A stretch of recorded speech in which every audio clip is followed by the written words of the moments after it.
embajador Mario López de la República del Perú, la primera pregunta obligada es, su presidente es el primer latinoamericano que visita al presidente Trump. ¿Cómo está esa visita? Así es, Julio César. Muchas gracias primero por la invitación. Siempre un placer estar en tu programa. Tenemos el día de hoy la jornada de la visita del presidente Pedro Pablo Kuczynski a Estados Unidos. En la mañana estuvo ya reunido con el secretario general de Naciones Unidas para revisar una serie de temas vinculados a la próxima incorporación del Perú al Consejo de Seguridad, el 2018. Los trabajos alrededor de las metas de la Agenda 2030, los temas de lucha anticorrupción a nivel mundial, en fin, con una agenda muy propia de los asuntos multilaterales. ¿Y en la parte bilateral? Y ahora en la tarde, tal vez dentro de unos minutos, tendrá el presidente Kuczynski la reunión con el presidente Donald Trump en medio de una cierta incertidumbre respecto a la política exterior de Estados Unidos en América Latina. Creo que ahí la importancia de esta primera visita de un presidente latinoamericano en la administración de Donald Trump, justamente para centrar cuáles son esos puntos de interés para el Perú en este caso, pero también para toda la región de América Latina. Nosotros tenemos previsto que el presidente pueda abordar dentro de esa agenda bilateral con Estados Unidos los temas vinculados al comercio. Recuerden que Perú tiene un tratado de libre comercio con Estados Unidos, firmado en el 2006, pero en vigor desde el 2009. Queremos también conocer cuál va a ser la política de Estados Unidos respecto a la migración peruana, sobre todo a los migrantes peruanos que aún todavía no tienen regularizada su situación en Estados Unidos. También un tema muy importante que el presidente Trump le ha dado especial significado es el tema de la lucha contra las drogas, contra el flagelo de las drogas. Perú también juega un papel muy importante. Exacto. En esto, ¿no? Perú es un socio y un país que ha venido luchando de manera continua contra el tema ilegal de las drogas, el tráfico ilícito de las drogas. Y en eso pues queremos renovar nuestra cooperación. Y seguramente habla en nombre de América Latina el presidente, sobre todo con toda la presencia de ustedes en la Comunidad Andina de Naciones, en el Mercosur y sobre todo en UNASUR, ¿no? Claro que sí. Yo creo que hay mucha expectativa de países de América Latina y tal vez me atrevo a nombrar especialmente a los países de la Alianza del Pacífico, que quieren también conocer los detalles de esta visita para vislumbrar lo que vendrá a ser las relaciones entre Estados Unidos y los países de la región. Embajador, una de las cosas que ha preocupado más a América Latina es la corrupción y al mundo en general, ¿no? Del derecha y de izquierda, gobiernos en China, en Rusia, en Francia hay problemas de corrupción, en Estados Unidos, pero en América Latina es un cáncer terrible para la democracia. Y el Perú está dando un ejemplo ahora con lo de Odebrecht, en una línea muy clara, muy precisa, muy directa, inclusive comprometiendo presidentes anteriores. Efectivamente, el presidente Kuczynski, el gobierno del Perú, ha tenido una actitud tajante de lucha frontal contra la corrupción. Yo siempre digo que la corrupción es como la fiebre. La fiebre en el cuerpo humano pues es solamente un síntoma. Lo que hay detrás es un problema mayor. Y lo que estamos haciendo en las primeras medidas que se han tomado es justamente erradicar esa fiebre a través de dispositivos que dan muerte civil a todas aquellas empresas que contratan con el Estado y desarrollan actividades de corrupción. Lo mismo para los funcionarios que aceptan este tipo de delito. Al mismo tiempo estamos desarrollando medidas para fortalecer el Ministerio Público en la lucha contra la corrupción. Estamos también llevando a cabo una serie de medidas para transparentar los ingresos de los funcionarios del Estado con su conjunto, no solamente del Poder Ejecutivo, sino de los tres poderes. En fin, creemos que estamos en la línea correcta para hacer frente a la corrupción. Pero hay algo más importante, y por eso iba el ejemplo de la fiebre y de la enfermedad en sí, es que tenemos que fortalecer las instituciones. Creo que tenemos que erradicar ese pensamiento de que hacer obras con el Estado es ganar ilícitamente un dinero. y en ese sentido las instituciones tienen que ser instituciones fuertes, sólidas y que conozcan de las medidas que se deben adoptar para evitar justamente la corrupción. Un punto importante ahí, Julio César, es que en el Perú, en los próximos contratos entre el sector público y las empresas, va a haber una cláusula anticorrupción que no va a permitir que se vuelvan a dar casos como los que estamos viendo en estos días. Finalmente, embajador, ¿cómo están las relaciones entre Perú y Venezuela? Porque hay un intercambio muy permanente, ¿no? Así es, bueno, son relaciones históricas, siempre muy cercanas entre los dos países. Estamos desarrollando desde la Embajada del Perú aquí en Venezuela una promoción permanente respecto a las posibilidades de encontrar al Perú como un destino de las inversiones, del turismo, de la gastronomía. Pero también siempre estamos muy dispuestos a colaborar con Venezuela. Esto lo he hecho saber a las autoridades. Somos un país cercano, un país amigo, que tiene las manos extendidas para cooperar en estos momentos con Venezuela. Usted me decía el otro día que los venezolanos pueden viajar ya sin pasaporte, con cédula, al Perú, por vía del Mercosur, en razón de que ustedes no son del Mercosur, miembros directos pero asociados, ¿no? Así es. ¿Cómo es la figura? Somos países asociados al Mercosur, los países de la Alianza del Pacífico.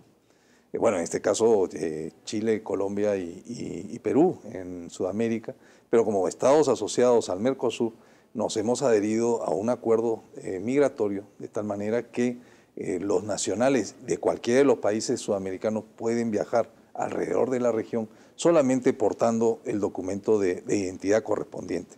Además han dado mucha facilidad a los venezolanos en los últimos tiempos para trabajar, para estudiar, para residenciarse en el Perú, ¿no? Es parte de esa cooperación que mencionaba. Tenemos una comunidad venezolana mayor en territorio peruano, de tal manera que lo que queremos es que puedan regularizar prontamente sus documentos y se incorporen a la sociedad peruana en las mejores condiciones. Unas palabras sobre el Arco del Pacífico, el proceso que es tan importante porque nosotros conocemos mucho Mercosur, Comunidad Andina de Naciones, de hecho Venezuela fue de la comunidad, sí, está en el Mercosur, pero estamos aislados de esa nueva realidad de la Alianza del Pacífico.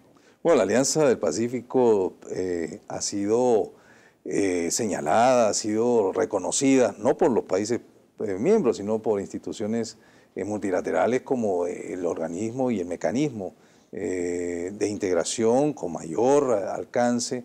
Ha crecido muchísimo en los últimos años, hemos liberado toda la gama de productos, de servicios, inversiones, financiamiento y sobre todo hemos posibilitado a que los miembros, las poblaciones, los habitantes de los 4 países puedan circular libremente entre nuestros países y puedan desarrollar sus actividades, puedan mejorar sus capacidades, puedan llevar a cabo sus estudios, de tal manera que es un mecanismo de integración con resultados palpables que inclusive ha sido reconocido por los observadores. Cada vez tenemos mayor número de países observadores, llegan ya a 42, que demuestra lo bien que nos está yendo en la Alianza del Pacífico. Bueno, muchísimas gracias, señor embajador Manuel López, embajador del Perú en Venezuela, y además por la buena información que nos ha dado en la primera visita del presidente del Perú al presidente de Estados Unidos, Donald Trump, y las perspectivas del comercio y las relaciones entre Perú y Venezuela. Vamos a un corte y tendremos después al embajador Milos Alcalay, jubilado del Ministerio de Relaciones Exteriores, fue vicecanciller y embajador de Venezuela en Naciones Unidas. Con él tocaremos ya temas polémicos del quehacer internacional. Ya regresamos.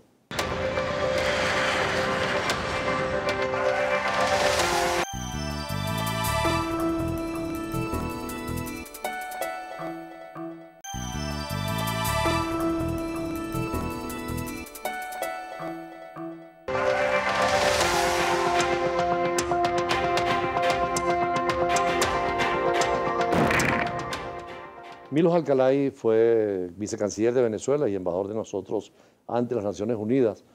¿Cómo ves al nuevo secretario general de Naciones Unidas, Milos? Mira, me gusta, ha tenido muchos aciertos. A nosotros estamos como venezolanos viendo con mucho interés la posición que va a tener en relación al tema del Esequibo. Es de origen portugués, ¿no? Sí, es portugués y ha sido un hombre muy vinculado a los temas internacionales, de manera que creo que vamos a tener esa presencia ibérica, es decir, toda la dimensión ibérica, España y Portugal. Portugal, además, aquí tenemos una comunidad portuguesa muy grande. Ahora, dentro del ámbito de Naciones Unidas, creo que ha sido muy acertadas los primeros pasos que ha dado, mucha prudencia y ese equilibrio que tiene que tener un secretario general de un organismo tan importante que permite conducir con firmeza, pero al mismo tiempo involucrar a los países. No es fácil gobernar un organismo con 192 países miembros. La labor de Ban Ki-moon como representante de Asia y secretario general. Buen secretario general, algunos lo han criticado por alguna posición institucionalmente débil, pero creo que deja en un mundo tan complicado como el que tenemos hoy, con tantos conflictos, con tanto desequilibrio, ha conducido una Secretaría General en momentos de crisis con aplomo. Hace algunos días la comunidad judía de Venezuela se reunió con el presidente Maduro. ¿Cómo ves esa iniciativa? Sobre todo que no hay relaciones con Israel. Tú fuiste embajador de Venezuela en Israel, conoces bien la relación entre Caracas y Tel Aviv. Sí, mira, Israel y Venezuela desde tiempos, inclusive en época de la dictadura de Pérez Jiménez, siempre tuvo una relación privilegiada. Venezuela fue uno de los países claves en el reconocimiento, primero, de la resolución de Naciones Unidas de partición, creando dos estados, el Estado palestino y el Estado de Israel. Y segundo, en el reconocimiento del Estado de Israel, el mismo Andrés Eloy Blanco fue el que votó a favor de la creación del Estado. Y siempre hemos tenido relaciones. Venezuela ha tenido una relación muy buena con el mundo árabe y con Israel. Tú has sido embajador en el mundo árabe, yo he sido embajador en Israel, y siempre hemos tenido un equilibrio, ¿no? Un equilibrio. Lamentablemente ese equilibrio se ha ido perdiendo. Y hemos tenido, a veces tengo la impresión de que nuestra diplomacia parece ser más bien de una orientación, se preocupa más por la dimensión del Medio Oriente que por una dimensión de integración latinoamericana. Por esta visita de la comunidad judía al presidente Maduro, ¿podría allanar el camino? Yo espero que sí, porque la comunidad judía venezolana, que está tan bien integrada y que es reconocida no solamente en Venezuela, sino en el mundo, ha tenido algunos elementos que ha construido. Hoy perdimos una mujer extraordinaria en la comunidad judía, Sofía Inver. Hay que ver lo que ha sido la contribución de ella y como ella tantos otros venezolanos que se han integrado en Venezuela. Y dentro de esa comunidad judía hemos visto médicos, economistas, artistas, y es una comunidad extraordinariamente positiva. Pero hay dos elementos que ellos han insistido mucho. Las relaciones con Israel, que lamentablemente tenemos años en los que no hay una relación con ese Estado reconocido mundialmente y no hay ninguna razón por la cual haber roto con la tradición histórica de Países Venezuela. árabes tienen relaciones con Israel, ¿no? Países árabes tienen relaciones con Caso Israel. de Egipto, ¿no? Egipto, ayer hablamos con el Túnez. embajador de Egipto en la recepción de Kuwait, las relaciones con Túnez. Jordania. Y hay un ámbito, sobre todo con Shimon Peres, que lamentablemente falleció algunos meses, en la creación del nuevo Medio Oriente. Le preguntamos a Lemor Vilos Alcalay precisamente después de hablar de la necesidad de las relaciones con Israel. Hace poco vino el canciller de Palestina. Usted como vicecanciller tuvo mucho contacto también con el gobierno palestino, visitó los territorios ocupados veces. Y creo que está en la misma línea de la necesidad de dos estados, ¿no? Permanentemente. Venezuela siempre, como te decía antes, votó por la resolución de partición, es decir, dos estados. Y siempre hemos visto con buenos ojos, siempre y cuando haya un acuerdo bilateral entre los dos estados, un reconocimiento del Estado de Israel por parte de Palestina y un reconocimiento de Palestina por parte de Israel. Pero a mí me tocó una época de oro, que eran los acuerdos de paz de Madrid, de Oslo, de Camp David. Y yo viajé varias veces a ver a Yasser Arafat. En aquella época no estaba en Ramallah, sino en Gaza. Y te quiero decir que la Cancillería israelí, la de Shimon Peres, veía con buenos ojos, porque era la tendencia a través de las negociaciones, del diálogo, de llegar a la creación de dos estados, uno palestino y uno israelí, que era la misma resolución que se votó en el 48 y que los países árabes no aceptaron. Entonces, el recibir a un canciller palestino es parte de esa posición histórica que es mantener las dos. Lo que a mí me parece que es desequilibrado es solamente tenerlo con uno y no tenerlo con el otro, no tener relaciones con Israel, no tener relaciones con un país que juega un papel fundamental en la búsqueda de un equilibrio en el Medio Oriente. Ahora, Venezuela es cercana a la OPEP, tiene que tener una buena relación con todo el Sin mundo árabe, lugar a sin duda. diferenciar persas y árabes, ¿no? Sin lugar a dudas. Nosotros tenemos que tener buenas relaciones con los países miembros de la OPEP y eso lo entiende Israel, pero tiene que tener buenas relaciones con Israel y eso lo entiende el mundo árabe.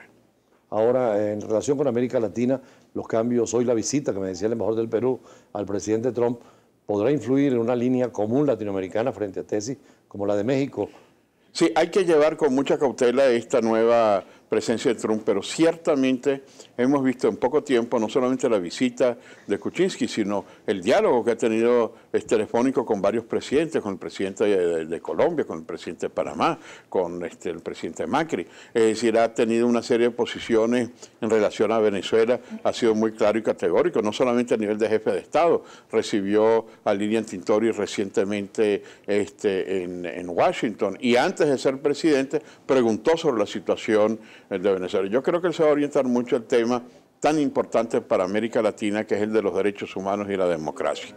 Y eso significa que va a haber un rumbo distinto en el cual hay en el péndulo latinoamericano, sobre todo con las elecciones recientes de Ecuador, que muestran que van a una segunda vuelta, todo un retorno a una época que tuvimos en la década de los 90, que es el proceso de democratización, de una participación plural y una unidad en la pluralidad que es tan importante para una América Latina y no un proyecto unilateral y unívoco que es el que los electores de América Latina, en Argentina, en Paraguay, en Brasil han marcado y ahora en el Ecuador y hace poco en el Perú con Kuczynski hacia esa dimensión de un retorno de la democracia. Bueno, muchísimas gracias al embajador Milos Alcalay.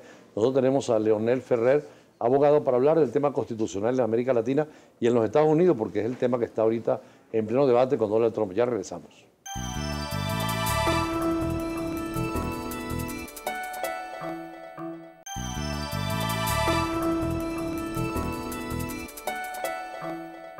Nacional.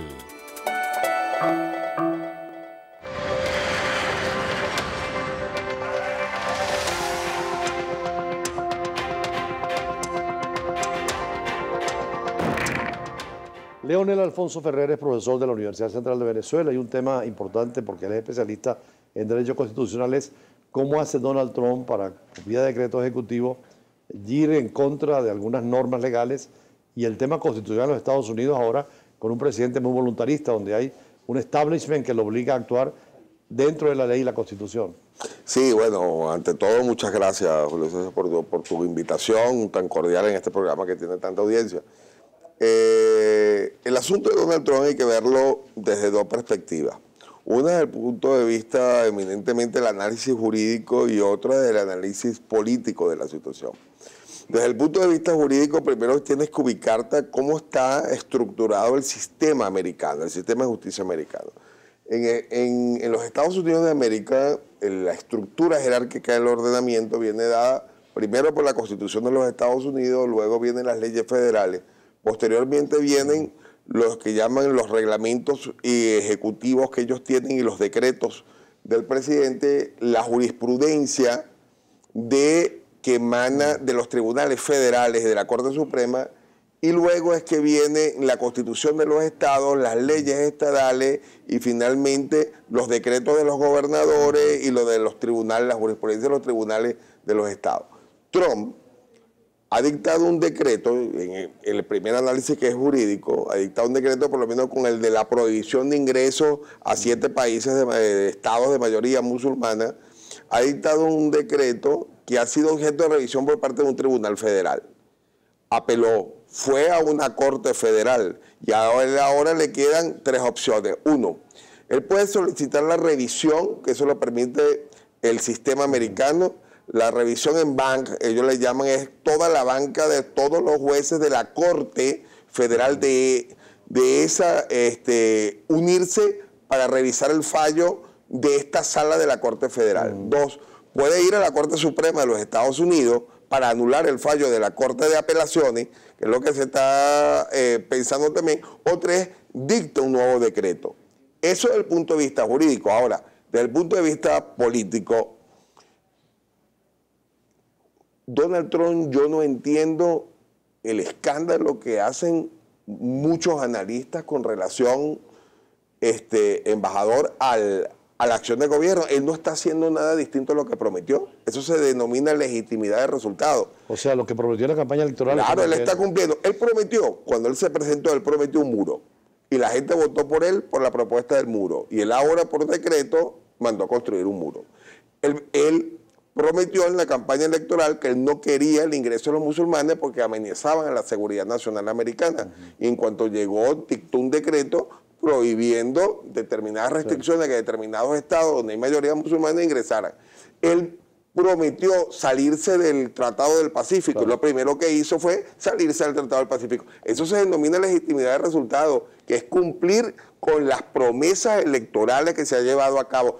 Puede que esas promesas nos parezcan chocantes, pueden parecernos incluso en algunos casos inhumanas, a algunos les parecerán incluso si quieren llenarlas de contenido moral inmorales, pero obviamente está cumpliendo con lo que votaron por él. Sí, claro, el candidato promete, ofrece, pero también el sistema reacciona en base a las leyes y normas. Claro. El candidato está un poco al margen. ¿Cómo compaginar la promesa hecha con la reglamentación y la norma que establece muchas veces criterios distintos a lo que el propio candidato prometió? Claro, y ese es el problema que se está presentando. Jurídico. Y la razón por la cual este juez federal del estado de California, porque eso no es una anulación, no es una sentencia definitiva, es una sentencia interlocutoria que suspendió los efectos del decreto. Eso está en proceso de revisión porque sigue en juicio y él tendría la oportunidad o de justificar que está cumpliendo con el ordenamiento jurídico, que no se está conculcando ningún derecho o garantía ciudadana, que es perfectamente compatible con la democracia constitucional americana, o de lo contrario decaerá y tendrá que dictar un nuevo decreto. Ahora, en relación con América Latina, la tesis de Trump golpeará mucho a las actitudes de América Latina tradicionales de los demócratas y republicanos. Sí, normalmente pareciera que los 4 años de Donald Trump van a ser de confrontación, y no solamente con América Latina. Yo creo que viene una confrontación muy fuerte con China, fundamentalmente con China, a quien ve, y por supuesto con algunos factores del Medio Oriente, como sería el caso de la República Islámica de Irán.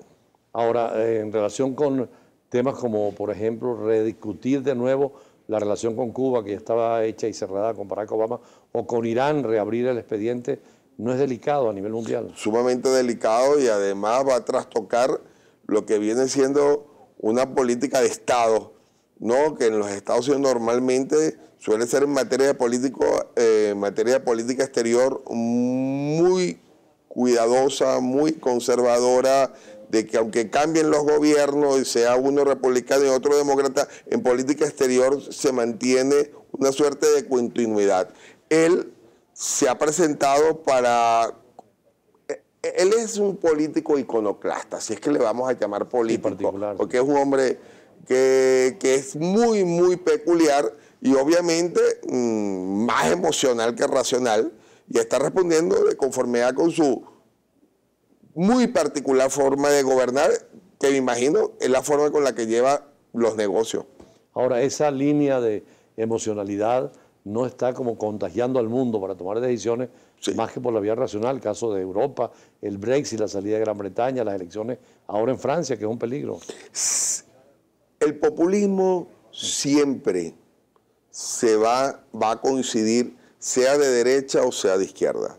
Si uno ve el discurso de Donald Trump y lo analiza con los discursos del populismo de izquierda de Latinoamérica, ve grande coincidencia, siendo uno capitalista de derecha y siendo, en el caso del populismo latinoamericano, fundamentalmente de izquierda, porque es que el populismo uno solo tiene puntos de coincidencia, de exacerbar, crear miedos en las masas, y por supuesto, eso no importa la ideología que tenga o cómo la utilices, siempre va a coincidir en determinadas características. ¿Esa relación particular de Trump con Putin no también determina una nueva realidad mundial? Bueno, es la visión autocrática que se tiene de la política, como durante mucho tiempo también lo han tenido otros gobiernos que mantienen relaciones, por ejemplo, con Bashar al-Assad en Siria, que todavía está mantenido, o como se mantuvo relaciones en su oportunidad con muchos estados de Europa, con Muammar al-Gaddafi cuando estaba en Libia, o como se mantienen hoy en día relaciones entre ellos y Estados Unidos con las monarquías absolutas del Golfo Pérsico, que la mayoría de ellas son absolutamente violatorias de derechos humanos. Lo de Arabia Saudita con las mujeres, algo, bueno, espeluznante. Finalmente, en relación con Ecuador, hubo elecciones, una primera vuelta, se va a una segunda vuelta, no se logró el sueño de Correa de una elección directa. Esto significa que el socialismo del siglo XXI como que está perdiendo terreno. Sí, bueno, es propio de estos sistemas electorales con balotaje electoral. Ecuador, en el artículo 143 de su Constitución Política, establece claramente el sistema de balotaje, que es lo que se conoce coloquialmente como segunda vuelta, en el cual si ninguno de los candidatos obtiene el porcentaje, porcentualmente, el número de votos que establece las disposiciones, entonces se va a un nuevo evento electoral entre los dos candidatos que hayan sido obtenido el mayor número de votos. En este caso, se va a reducir a esta segunda jornada y se perfeccionará en este segundo evento electoral quien obtiene la mayoría absoluta, el 50% más uno de los votos, porque la finalidad del balotaje no solamente es el sustrato de legalidad, sino el sustrato de legitimidad, de respaldo popular. Claro, que el gobierno inicie con un respaldo popular amplio. ¿Posible en Venezuela un día la doble vuelta? Bueno, tuvimos la oportunidad en la Constitución del 99 y se rechazó, y continuamos con el sistema de mayoría simple relativa de votos válidos, que es lo que ocurre, que el que tenga, simple y llanamente, aunque tengas un voto más que el resto de los contendores, es suficiente para que el órgano electoral proclame ese candidato como ganador de la justa. Bueno, muchísimas gracias, Leonel Alfonso Ferrer, abogado constitucionalista. Nosotros así cerramos nuestro recorrido hoy en la tarde por los escenarios internacionales, invitándole, como siempre, con el choque de las imágenes, la fuerza de las palabras y nuestros análisis en profundidad. Muy buenas tardes. Seguros La Vitalicia, vital para ti. Banco Plaza, tú cuentas. Presentaron